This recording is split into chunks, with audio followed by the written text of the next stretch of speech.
Bird flu ये ऐसी बीमारी है जिसकी चर्चा थोड़े थोड़े वक्त पर होती रहती है। लेकिन परिंदों से सिर्फ बर्ड फ्लू ही नहीं होता, बल्कि 60 अलग अलग तरह की बीमारियां हो सकती हैं, और इनमें से कुछ तो ऐसी हैं जो चिड़ियों के आसपास जाने से ही हो सकती है। सिर्फ मुर्गियों नहीं, बल्कि जंगली परिंदों से भी बीमारी होने का खतरा रहता है। घाना में इस पर रिसर्च चल रही है। ये वैज्ञानिक एक वायरस की तलाश में इस गुफा तक आए हैं।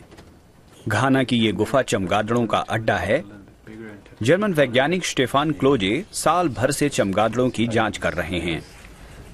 वो जानना चाहते हैं कि कहीं रात के ये शिकारी परिंदे और दूसरे जंगली जानवर लोगों को बीमार तो नहीं कर रहे। आशंका है कि चमगादड़ों के शरीर में एक घातक वायरस है जो इंसानों तक पहुंच रहा है।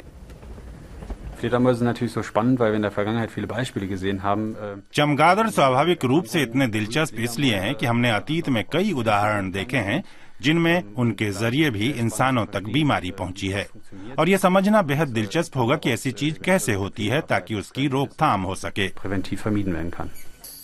गुफा के मुंह पर एक बारीक जाल लगाया गया है जिसमें कुछ चमगादड़ फंस जाते हैं। हाँ, यहाँ हमने एक चमगादड़ को पकड़ लिया है। इस पर हमारा मुख्य फोकस है। इसका नाम हिपोसिडोरस कैफर रूबर है। यह बहुत उत्तेजित है, कान फरफरा रहे हैं, आवाजें निकल रही हैं।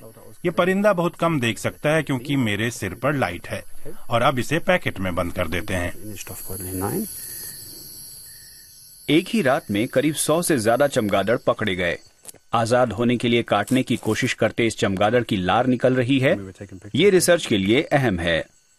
वर्नियर कैलिपर से हर चमगादड़ का सही आकार लिया जाता है। इस तरह कई चमगादड़ों के खून के नमूने जमा किए जाते हैं।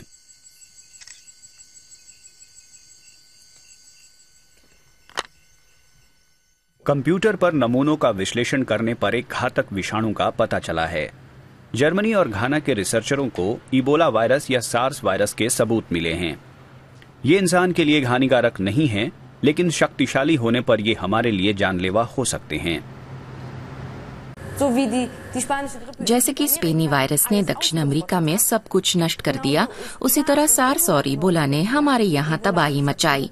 सौभाग्य से इबोला सार्स के मुकाबले ज्यादा स्थिर है, और ये किसी भी वायरस के साथ हो सकता है यदि उसे सही माहौल मिल जाए। राजधानी आक्रा ये पश्चिम अफ्रीका के सबसे बड़े बाजारों में से एक है। करीब 10 लाख लोग यहाँ रोजमर्रा की चीजें खरीदने आते हैं, और यही उनका सामना बीमार जानवरों से होता है। बाजार में बुश मीट यानी जंगली जीव जंतुओं का मांस भी बिकता है। कई बार इस मांस में भी वायरस होता है, लेकिन घाना के लोग ऐसा नहीं मानते। मुझे चमगादड़ का मीट मुर्गी से ज्यादा अच्छा लगता है। यह मीठा और स्वादिष्ट होता है।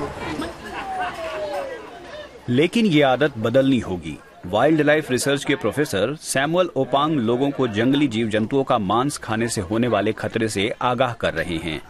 सबसे पहले वो मीट बेचने वालों को समझाना चाहते हैं, जो आसान नहीं।